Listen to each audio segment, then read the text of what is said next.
Let's fight. Welcome in the ring, guys. Let's fight. A very good evening to each and every one of you. But we surprised you guys this evening. We came on a couple minutes early because we can. Because we can. That's why. Because we can. We're a couple minutes early. You see, you got to be prepared now. You got to be ready in this fight. You got to be ready. When people start firing punch and kick and bite, you got to be ready, folks. So we're a couple minutes early, and this, I guess, this is the pre-show. Good to see each and every one of you, each and every one of you guys. I'm ready with the hot topics. I hope you all know that I am ready to go. So we invite you guys that are coming on to share this live stream, whether you're joining us on Twitter, one of our favorite places. We told you guys Twitter is like the Bel Air, is like Prado 1 and Pradoville 1 and 2. Facebook is the ghetto, and YouTube it's the suburbs. it's the middle class folks, gravitate and populate YouTube. We're good to have all of you with us this evening, guys. Share the live stream wherever you're joining us from. So much information. So many information to share with you. So much information to share with you guys. We are ready to go. And, I was just sitting here, just waiting, watching the clock. I said, you know what? We're going to surprise them tonight. We're going to come on a couple minutes early. And we see lots of you guys have been set and ready, and you're fully tuned in. You're locked and loaded and ready to go. Locked and loaded and ready for this fight, guys. We got a good program for you this evening. Lots and lots of credible and valid information to share. And we are so thankful that so many of you can join us this evening. So many of you. Credible, credible viewers only, or valid viewers and credible comments. That's all that you want this evening. Ensure that you share the live stream, guys. I'm ensuring that we are shared in all the places that are necessary. Let me take that down. Let me take this down, guys. At least we get a feedback.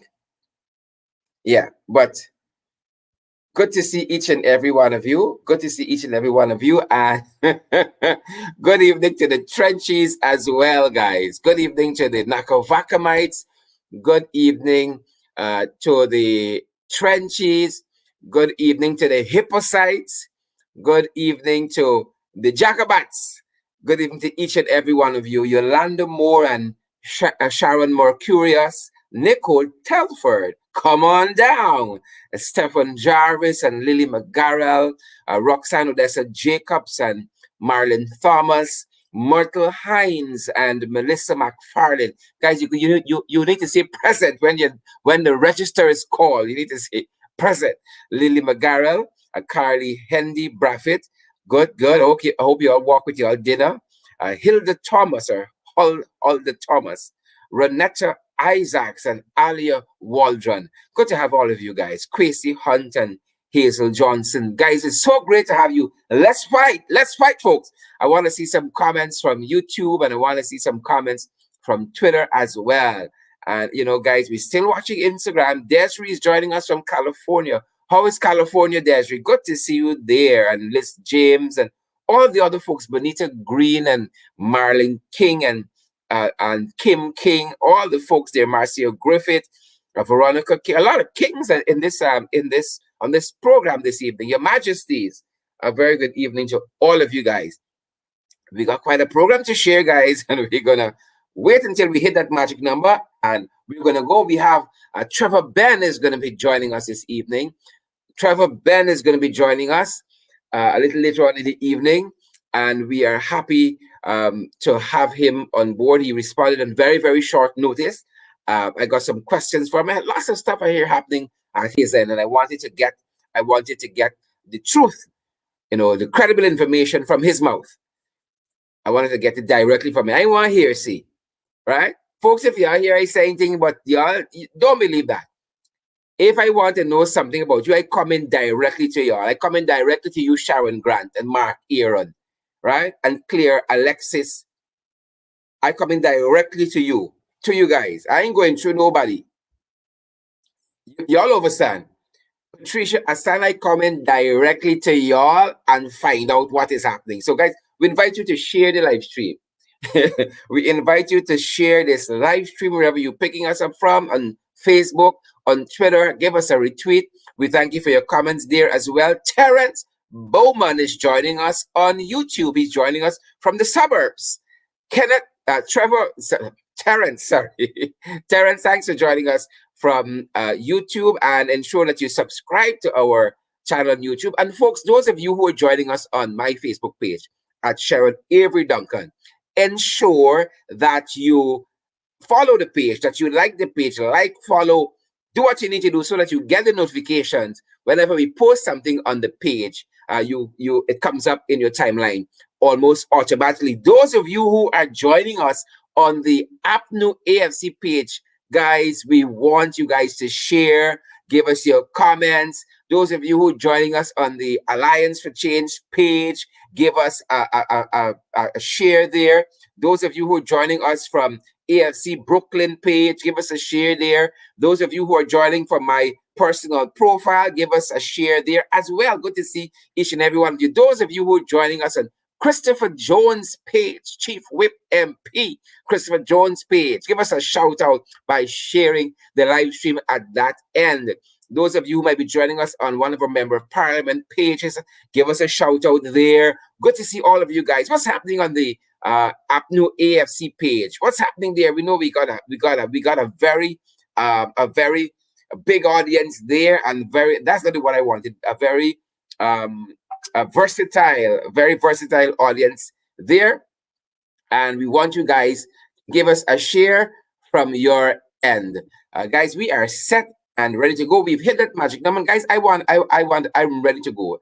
I want to share all of the information that I can with you guys. I hope you all got your notebooks. You can't come to class without your notebooks.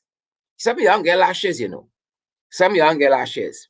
Some of you don't get lashes. You got to get your pen. You got to get your notebook to take the notes. Folks, I want us to look back. Again, we said every day in this country is calamity and confusion powder. And I want us to start there this evening as our flashback. I want us to start there this evening again as our flashback. Just within the last week. And I want to get this a little bigger for you guys. Let's look at some of the things that has happened within the last week. Right? So we're picking up again with our PPP Calamity Confusion Powder calendar. That's where we're picking up, and we're picking up from June 18th. We're picking up the week from June 18th. All right? Here's where we're picking up the week from. I may have gone ahead a little bit. So here is where we are. June 18th was last Friday. 19th was Saturday. And then is when we have this fire at the North Ramvelt Multilateral School. We saw that mysterious fire there. And to date, we still don't know exactly what is responsible for that fire. Right? And there were some headlines, that just jumped out at us. We had, for instance, the headline that told us that we had quite a few number of COVID deaths, which had pushed the toll for June to 44 on Saturday. For June alone, right? It was the 19th day of the month, 44 COVID deaths. And then we saw another headline: pregnant teen miscarries after alleged rape. Again, folks, it's calamity after calamity. And then Rowley blast Ramsamy and the GCCI, the Georgetown Chamber of Commerce, for misleading statements. Calamity every day. By Sunday, we saw that they were predicting, CDC was telling us there will be tropical waves and heavy rainfall and possible mudslides. More calamity. This government crossed, but I can tell you what they need to do. Stay tuned, share the live stream. I'm going to tell you what this crossing Nakavakamite Jagabat government needs to do, right? Because look how the wicked, right? They're forcing the soldiers. They're forcing our military folks to take the vaccine, right? And because some of the men did not take the vaccine, you all know Sunday was Father's Day. They didn't give the soldiers any hampers because they didn't take the vaccine. You all hear things like that? Huh? You all ever hear things like that? On Sunday as well, we learned, Sabbath News wailed into the government on the issue of these regional support security force and security groups, right? Sabbath News said that this new force was just sneaked in, no consultation, right? They didn't seek any advice, any guidance. Sabbath News said this is how authoritarian regimes operate, not democratic one. And we know what we have here. We know it's a puppet show and a dictatorship. We understand that. Good. By Monday, we learned of this Kanu officer gone wild, just discharging his firearm with no regard to public safety. He has since been dismissed. Good. All right. Bandits, stick up man, pushing punctured bike right away with bicycle. All right. And then the installed administration now recognizes that this flooding will be the most devastating since 2005. By Tuesday, Borbis man arrested for abducting 17-year-old and tying her up naked. Folks, calamity after, what is this country gone? It has gone. Lagrange man, critical after brutal attack by girlfriend's ex. After chopping, perpetrators leave victim at shop to be rescued. Birthday party brawl leaves one day. This one day, driver stop to cool off engine, loses cash and bus. The people gone with the bus, like the people who stole the bicycle. Huh? Gone with the bus. All that is one day, folks. Right? So we are June 22nd. Let me bring up the speed of the last 2 days. Well, we saw Gunslinger Ramson. Right? Gunslinger Ramson. I'm reminding you, because some of y'all got short memories. Gunslinger Ramson. Gone for share little flour and sugar. He got big gun anyways. Right? And then we learned of this Alexander, what is his name? Christakov, certifying COVID-19 vaccines for us. Man had an oil company that went bankrupt. Suddenly he's selling drugs. Right? And then we saw the install Claudette Singh sending home 5 staff from GECOM. 5 staff. Right? 5 staff from GECOM. All that in just 1 week, folks. This is not 10 months. It's 1 week I call the headlines from. And not even all of the headlines. Right? And then we saw Todd being pulled in by the US on the Secretary of State on governance issues. Good. And then yesterday, Arnold came but COVID. Arnold came nothing but COVID. And said fire upon COVID. Fire upon COVID. You ain't got time with that. Right? Calamity after calamity, folks. This government needs prayers. Right? They need some serious prayers. Whichever religion you belong to, oh Jesus, let me get on our knees. Let me get on our knees, folks.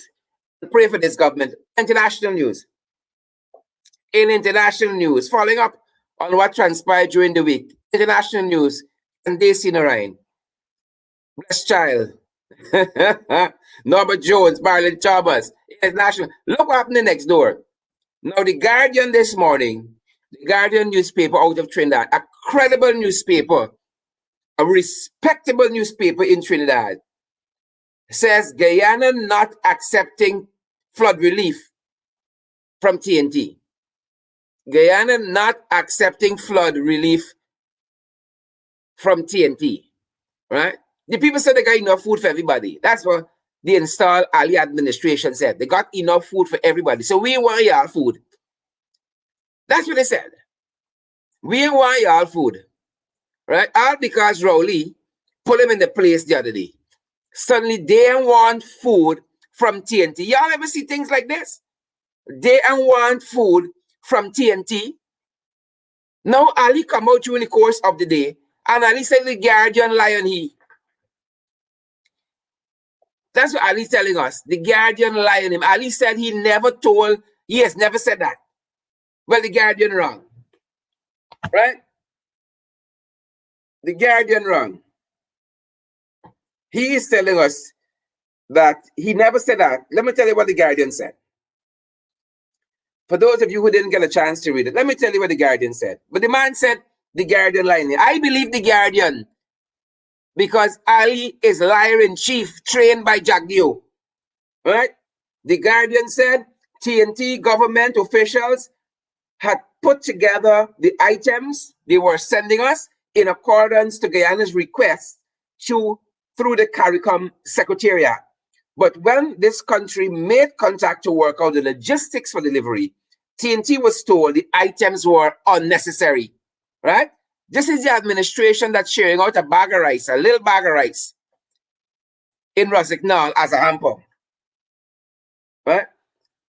According to The Guardian, a correspondence to the Foreign Affairs Minister in Trinidad read by Todd, from Todd to his counterpart in Trinidad, said, I wish to advise that critical items at this time is for pumps, right? They like pump. They love to pump. They want pumps to meet the urgent demand for enhanced drainage capacity, right? They go on to say other items have otherwise been adequately covered to date. Now, install Ali trying to tell us that Trinidad lie on he. The Guardian lie on he. 2 days ago was Rowley lying on he. Right? Now it's the Guardian lying on he. You know what's happening? People finding out who they are. A pack of liars.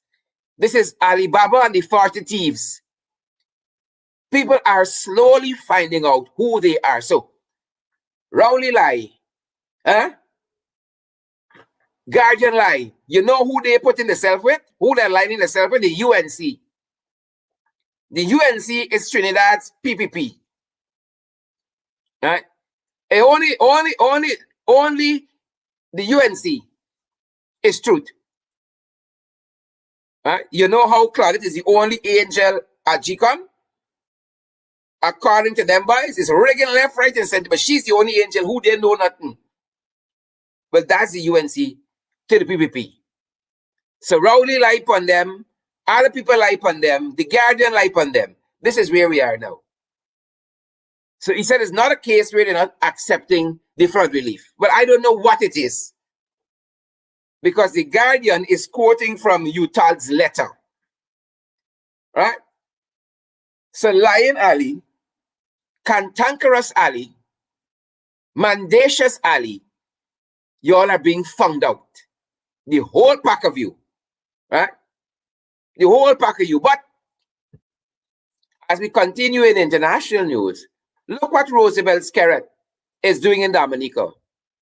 Right? He recognized, they got some forces and there's a way in which you got to deal with them. So this is what Roosevelt Skerritt, Prime Minister of Dominica, this is what he is doing.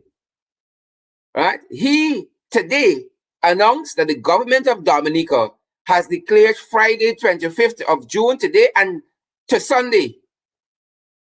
Friday to Sunday will be recognized as a special day of prayer and fasting, or days of prayer and fasting. Since last year, the world is battling COVID-19 pandemic. He said, let's prayers to God. Let's pray to God and wish everyone good health. All right? That's what we need here. We need some prayers for this government. Folks, not a day go by of quietude, of reflection. It is always something. Right? It is always something. So as my friend Randolph Richlow was saying early on, the CDC begging and Ali saying we got everything. Right? But this is what we need, folks. We need prayer and fasting, but we know they don't like prayers. You see, when people start praying, their skin start burning. That's why they fired the chaplain for the police force. They like prayers. They unlike prayers, but Roosevelt Skerritt is a different kettle of fish. Roosevelt said we praying out all of them darkness and demons in this place. Right? Ali them would never declare a day of prayer. Never. Right? You know why? All right. Folks, I want to turn attention to this crossing government. May I tell you, not a day, not a day when the darkness that has been brought by this crossing administration don't take hold of some people. Is a crossing government, the cross. They didn't cross, the cross. That is what happened with them, the cross. They need prayers, right? Just today, this farmer enabled them all. He enabled them all. He enabled, right? And he just gave up. Quarantine rice farmer ends life due to increased deaths from flood. Right? According to the notes I have here, the man family said he plants over 160 acres. And he was only able to reap about 40, 45.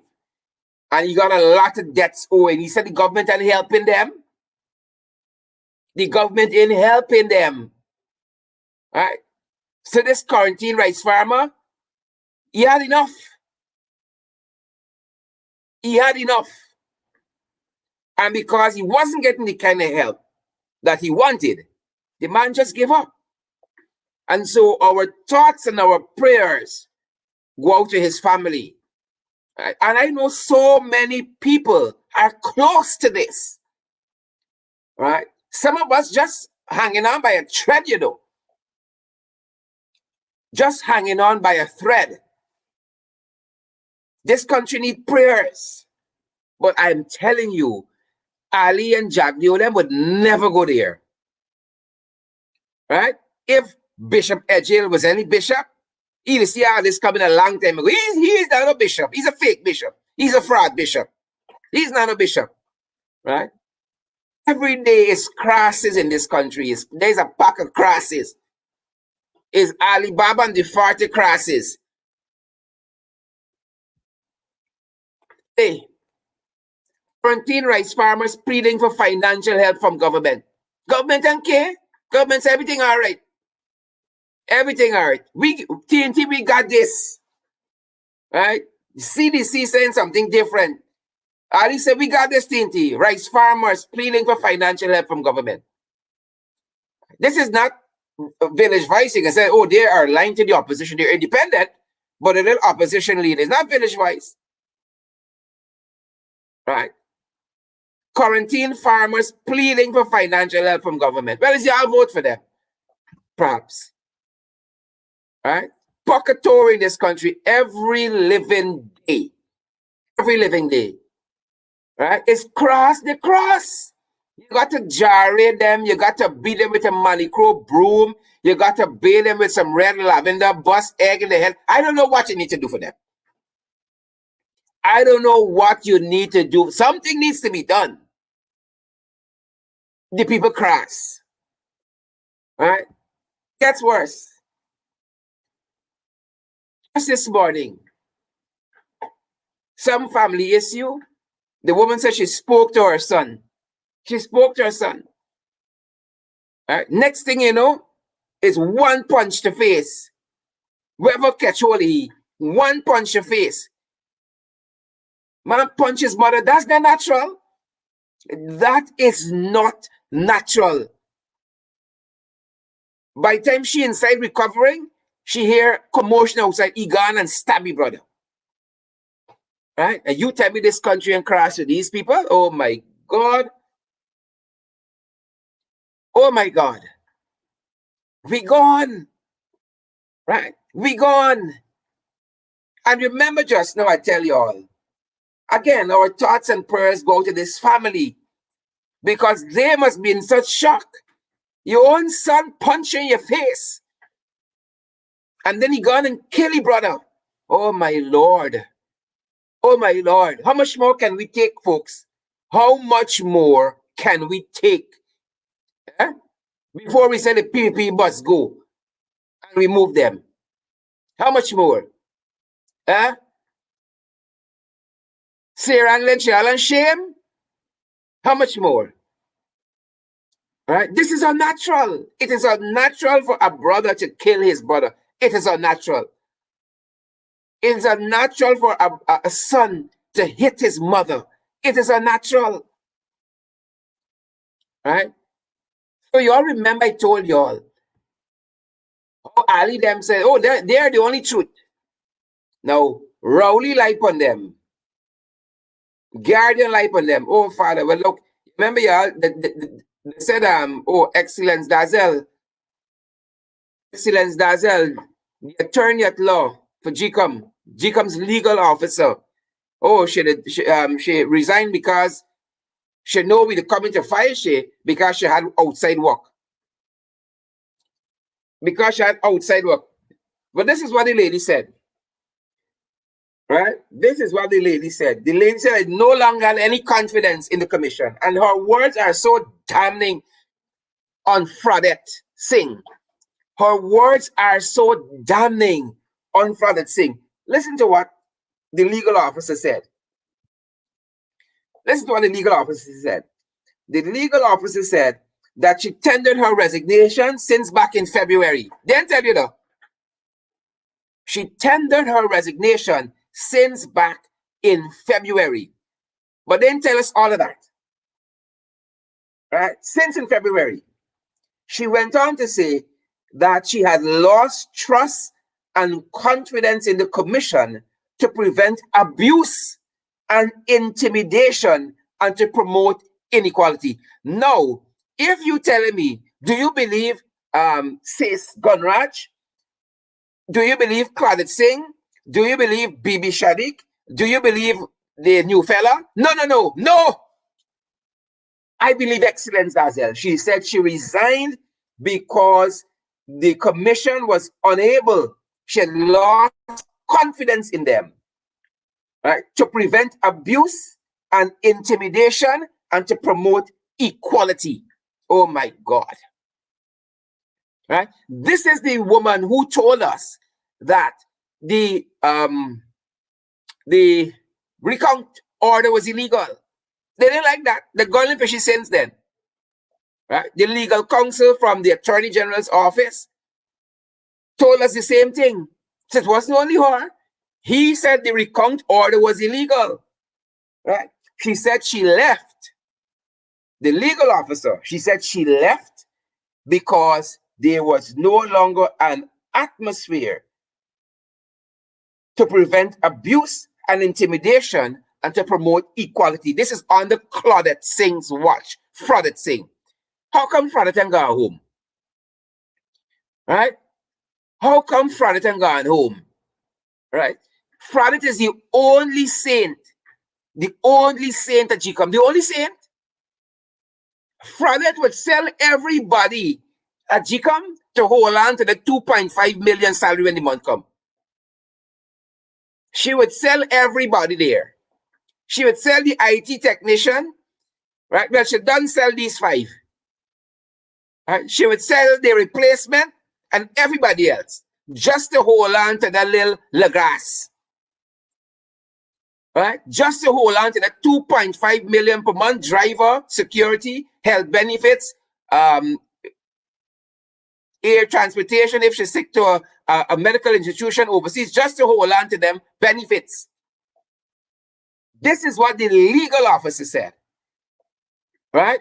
And I don't know this young lady to be involved in too much of scandal and political, be a political person or anything like that. Right? That's the next thing, like I said, she's at New AFC. She said she tendered her resignation, Claudette. Oh, Claudette, what? Somebody tag Claudette, the man. Right? Somebody tag Claudette.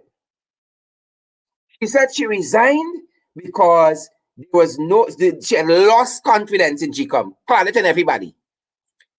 She said she had lost confidence in GECOM. So she filed a no confidence motion in her resignation letter. I have no confidence in GECOM. That's what she said. Right? To prevent abuse. Who the abuse in there? I want Excellence to tell us some more about this. Who's being abused there? She said to prevent abuse and intimidation. Excellence, don't leave me hanging.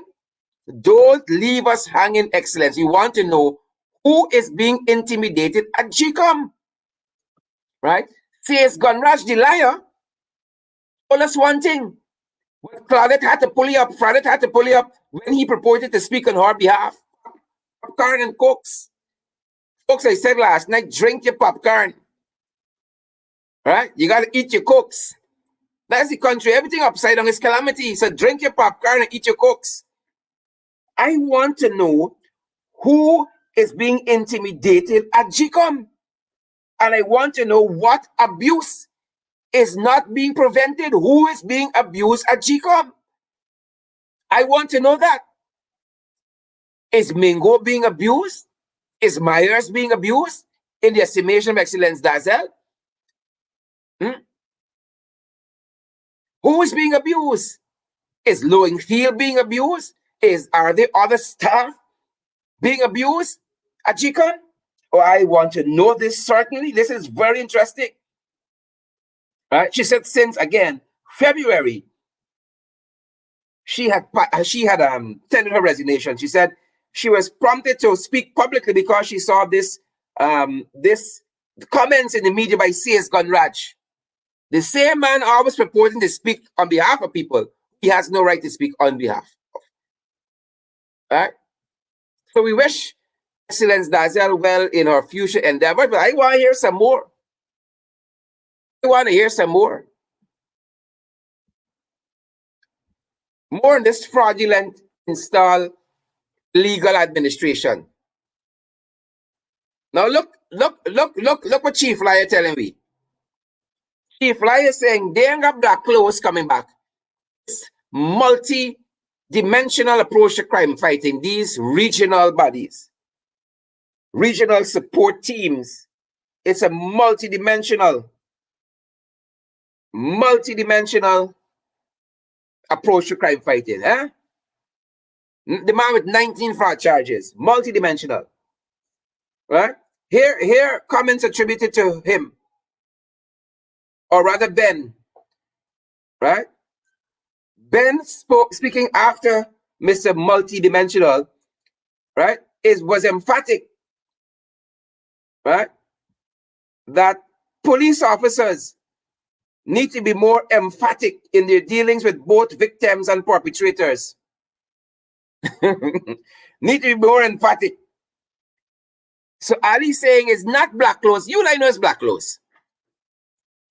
Don't let me fool myself. You and I know it's black clothes coming back. You got an army, you got a police, you got reserves, you got community policing groups. Oh, you like all of that. You gone outside of that. And you're now building regional support teams, right? And he calling this a multi-dimensional approach to crime fighting, to killing innocent people, right, and oppressing your political rivals. That is what you're doing. That is what you're preparing them for, this multi-dimensional approach. That is what you're doing it, to suppress your political rivals. Right? As we said, every day is something. 2 hospitals in the last 2 weeks, prolonged blackouts. New Amsterdam is one. Right? The light go off in the middle of surgery and all kinds of worries. You got critically ill patients there. Critically ill patients at these hospitals. And the generators don't kick in. It's just blackout. Good old oil producing Republic of Guyana. Blackouts. Folks, we ask you guys to share this live stream. Right? 2 budgets later, all the money we give them, all the money from the international donors, and the generators at the hospitals are even working. The generators at the hospitals not even working. The crass. Right? Like the farmer, the generators give up. The crass. The crass. Right? The crass. So Ben said you need to be emphatic, not empathetic. I tell you what Ben said. Right? Ben said the police, right, needs to be empathetic. in their dealings with both victims and perpetrators. We crass. Right? We need to be empathetic to the patients.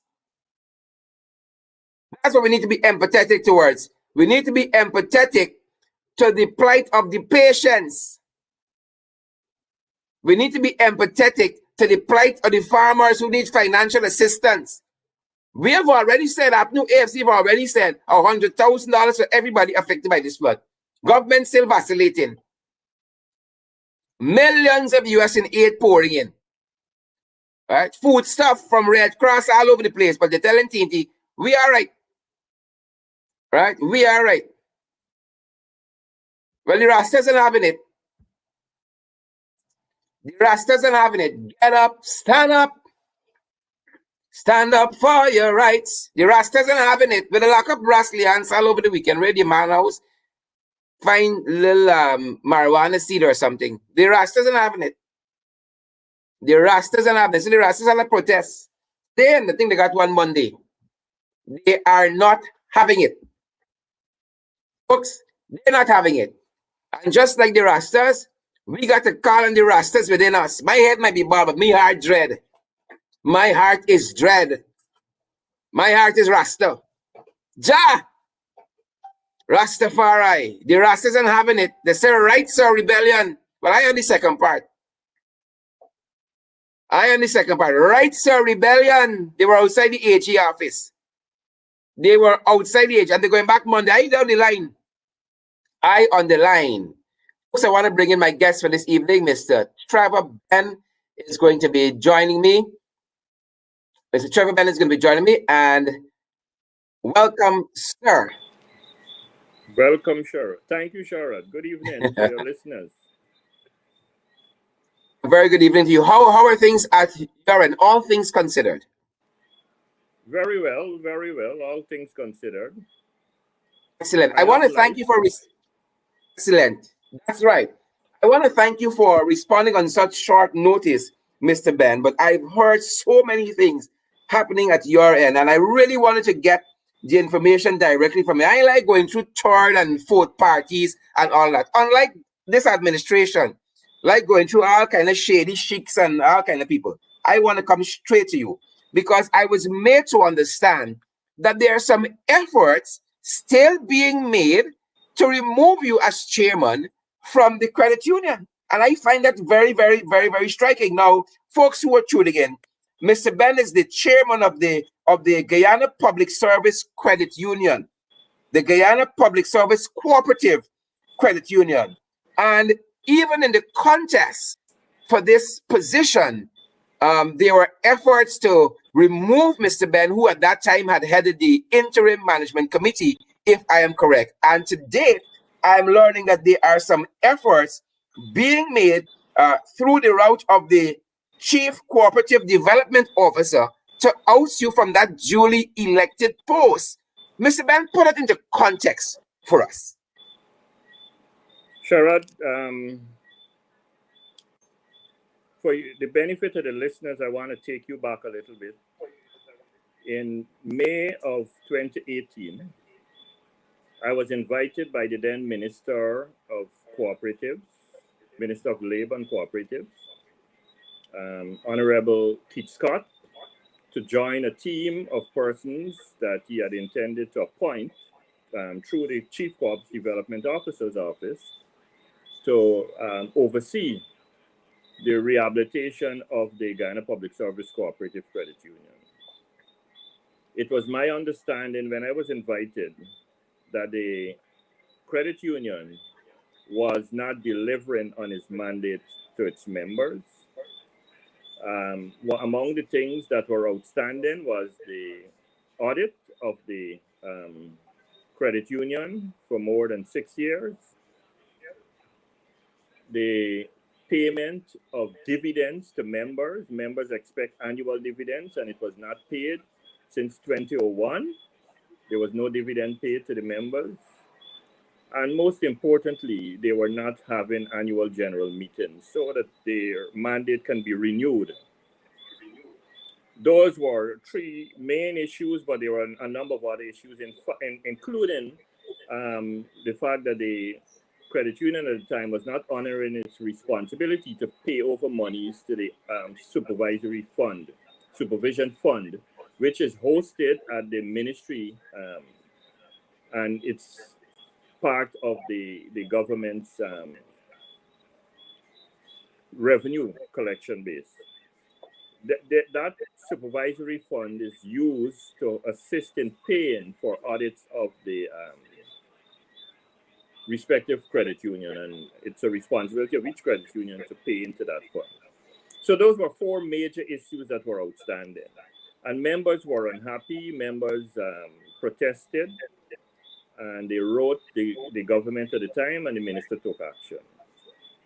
But the minister didn't just take action like that. The conversation between the credit union started in 2017, January of 2017, and the co-ops department.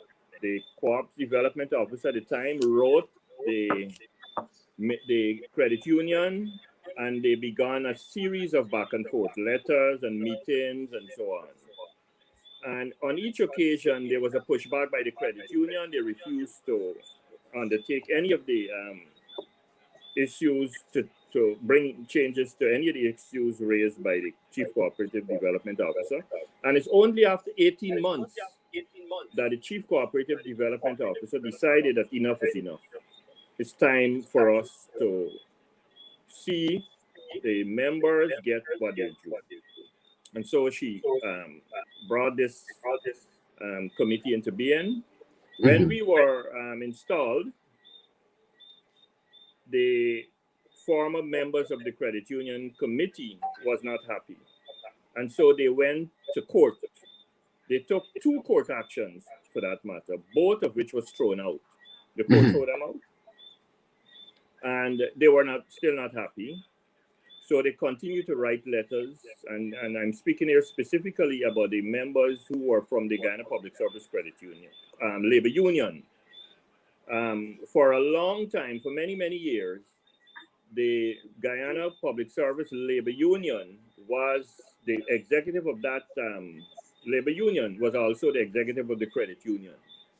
And so most people didn't even understand the difference between the 2 agencies. And so they felt over time that it's theirs, and so they acted in that way. So when they were removed, they went to court, like I said, and twice the case was thrown out.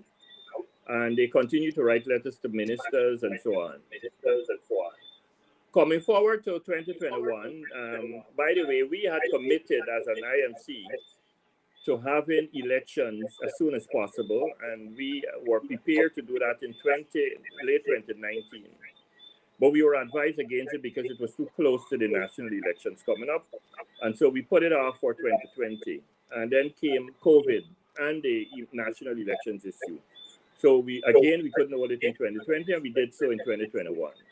So there was a renewed mandate in 2021. All the issues that the labor union had was dealt with at the annual general meeting in April of 2021. And the members ruled in a certain way. And a new committee was birthed. From that committee, I was asked to chair again the new committee of management.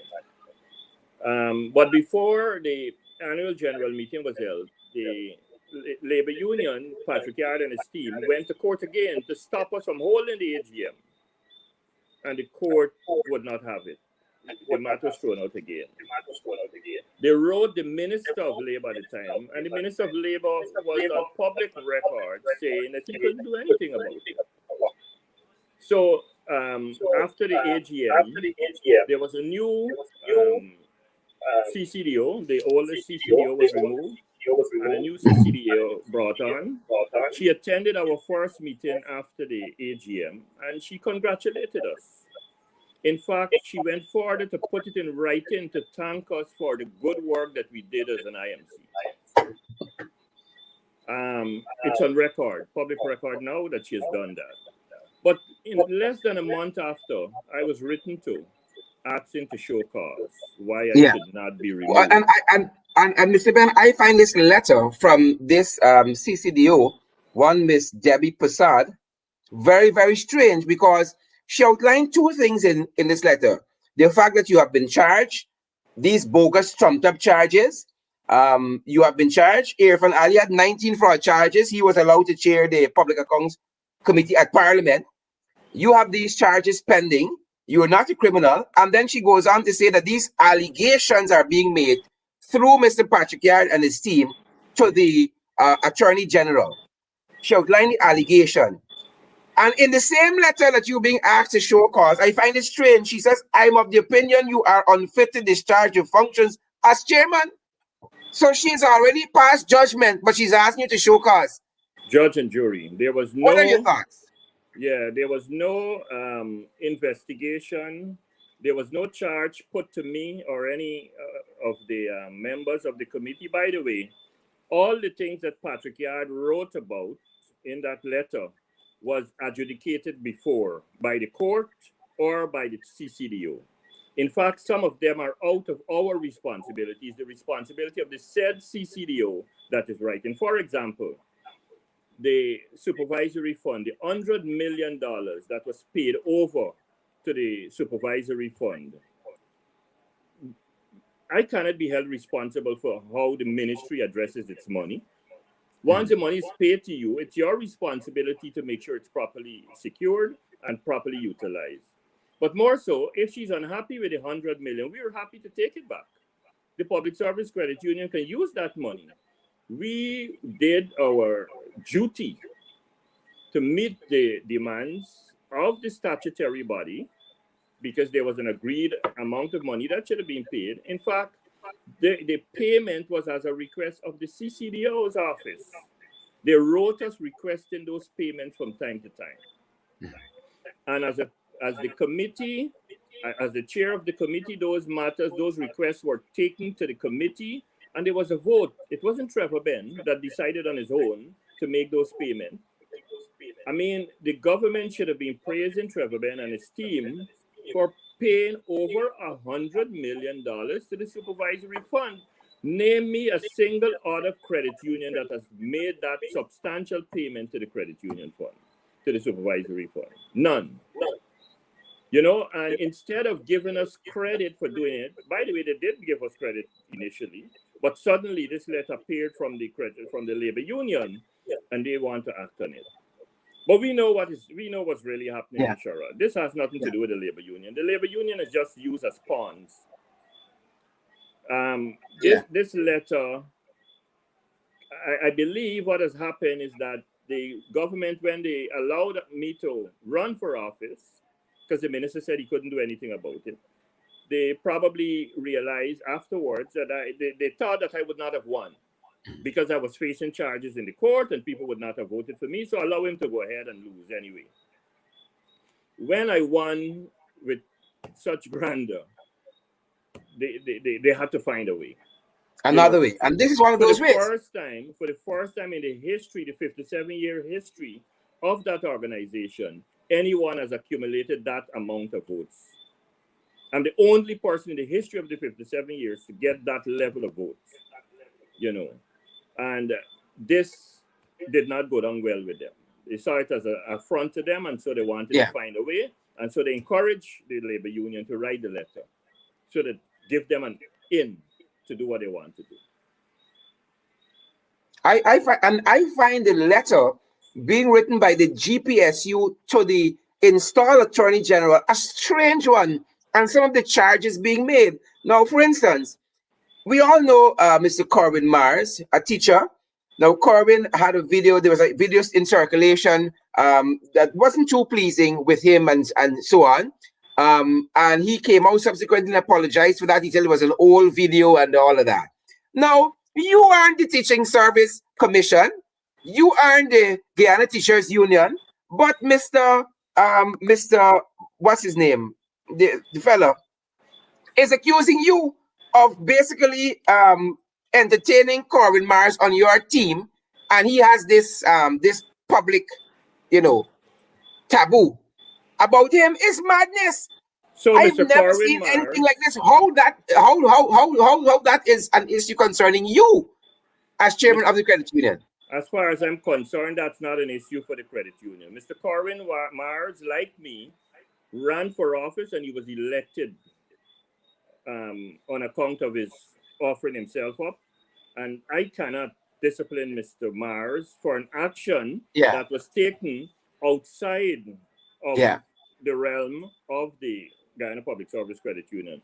And I Yeah. made that very clear because there were some members of our committee who felt the same way that the Public Service Labor Union felt. They came to me, they wrote me, they came to meeting to say that, and I told them very clearly, Mr. Corwin Mars is a big man.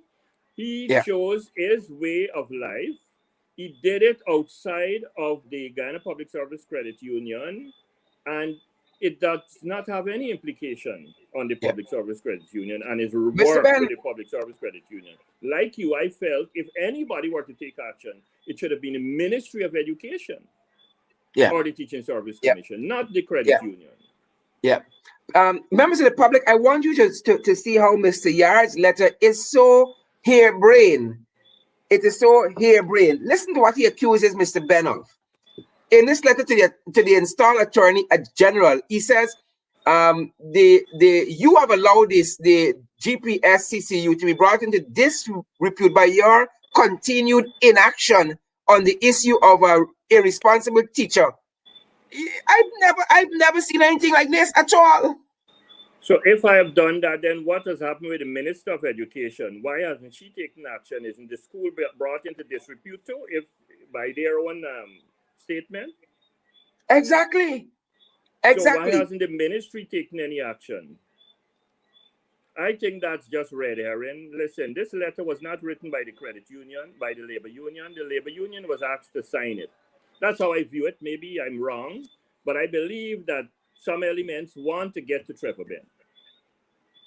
And they're using any means necessary to get to Trevor Benn. Listen, I have a history wherever I go, I want to make a difference. And I have been making a difference at the Guyana Public Service Credit Union, as I have in every job that I've done in the last 25 years. I've made a difference in the lives of the people that I serve. That's what I go there for, and I tried my best to make sure. But it is taking toll on some people and some organizations. The new products that we are bringing out is not very attractive to some organizations and some people. And the changes that we have made at the credit union is not sitting well with some people. We are doing too much, too quickly. In under 3 years, we have brought stability to that credit union. We have brought it back to credibility, and we have we've gotten back the members' trust that was waning. For the first time in 10 years, they got dividends. Why would the labor union be annoyed with us paying dividends to their members? The members, that's what I want to know. They were happy. They were happy, and Sherwood, if you see the amount of people turning up every day to collect their dividend, they needed it. It was outstanding, and we would have moved mountain to make sure that the people got their just demand. Yeah. You know. Yeah. So I don't understand why they have an issue with us paying monies that are due to the members. Why are they annoyed that we paid over the money to the supervisory fund so that we can be audited? We were not audited for over 10 years. We've completed all of the audits since 2001, you know. And in the 3 years that we've been there, we have very clean audits. Last year, for the first time, we made $95 million. Now, why would a CCDO, knowing all of these accomplishments that we have made in under 3 years, it wasn't 3 years, under 3 years, we brought that from the amount of people that had withdrawn from the credit union. In the last 3 years, we have close to 6,000 new members joining because of the new trust that they have in the credit union. So this is not about actions taken at the credit union. This is about Trevor Benn. There's a hidden agenda to make sure that Trevor Benn is trampled upon and that he must not get a bread in this country. It will not succeed, Cheryl. It will not succeed. Because I give my best, I give my all to whatever I do, and the people out there are seeing it, and they're happy with what I'm doing, and I know that they will stand up for me. It Personally, will not be allowed. Personally, I see it as a case where success breeds enemy. I mean, any right-thinking member of the public seeing what is happening, engaging the credit union, know that this is a breath of fresh air being brought by yourself and your team. I'm not even a member, and I feel excited to get something, from this process. I saw just this afternoon, you guys are you have a arrangement where you're giving loans for vehicles. The credit union is seeking to empower its members, fulfilling its mandate. What is wrong with that? Well, from where I sit, I think it's a happy moment for the credit union, and one that should be allowed to continue, because what we are doing is supplementing the efforts of the government where they are unable to provide the services that the credit union is stepping up. And any government worth its salt would want to support that. Maybe you're taking away business from some people. Maybe you're taking away businesses from some big players. Well, I would like to apologize to those players. That's not our intention. Our intention is to make life easier for our members. That's all we're trying to do. All we're trying to do is to make life easier for our members. We're not trying to take away bread from them. And in fact, our members are telling us anyway that they're going and they're not getting any service from those people who might feel that way.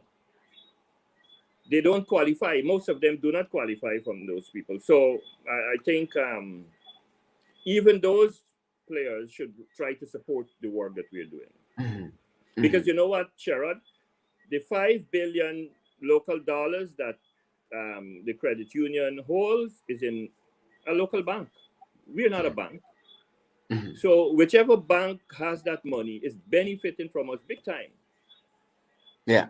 And they should be supporting us, because the more cars we give, the more members we get, the more mortgages we get, is more money we can save. Yeah. I thought of it within the context of the rising tide that your credit union is floating all boats, because I also saw a insurance company there also as part of this car ownership arrangement, talking with customers and that kind of stuff. So this is a tide, the rising tide of your credit union is floating a lot of boats. Yeah. Well, the most I can say, Sherrod, is that what we are doing is to enhance the livelihood of our members, and we will move every mountain to make sure that our members continue to benefit at all costs. We want to make sure that we do not return to the days of dormancy. If you ever gone to the credit union, the place was a dismal place. You didn't even want to visit the building. When you go there, it's dirty, depressing. It's depressing. We have transformed that place. You want to come there? I see the staff. I left there this afternoon about 7 o'clock, and we had staff sitting at their desk. They feel so comfortable. Before then, at 4 o'clock, they were out of that building. But I want to take this opportunity to commend the staff. We have one of the youngest group of staff, but they are very passionate, very proactive, very willing, customer friendly, and they have been working both with the IMC and now with the committee of management. And if they have a quality boss like you, that's a recipe for success for any organization, I dare say. So, Mr. Benn, you're getting this fight down from the Ministry of Labor now via this Chief Cooperative Development Officer, fight down from the Attorney General and the government, by extension, the installed government. What are you doing to push back against some of these dastardly acts? Well, I have some of the best lawyers in town. I'm very proud of their work, and I trust. I put the matter in their hands, and they're taking action as is necessary. That's as much as I can say for the time being. But these people will not succeed. This credit union has to grow from strength to strength, And we will make sure that the members continue to be proud of what we are doing. The new committee of management is in unison in our quest to improve the livelihood of our members. And we will try to keep that intact to make sure that we can deliver on the promises that we've made. We've started, you may have seen last week, the car loan, and in the coming weeks, we are going to be launching the mortgages. Sherrod, we have some of the lowest wage earners as members. They've been loyal, they've been faithful over the years, throwing their pennies. That has allowed us to be a billion-dollar organization. Most of them would not ordinarily qualify for a mortgage. They would not ordinarily qualify for a vehicle loan. We are moving mountains to make sure we help them. I know we're not going to be able to give everybody. We're not going to be able to help everybody. A lot of our members are working for under $100,000, and we're not going to be able to help them right away.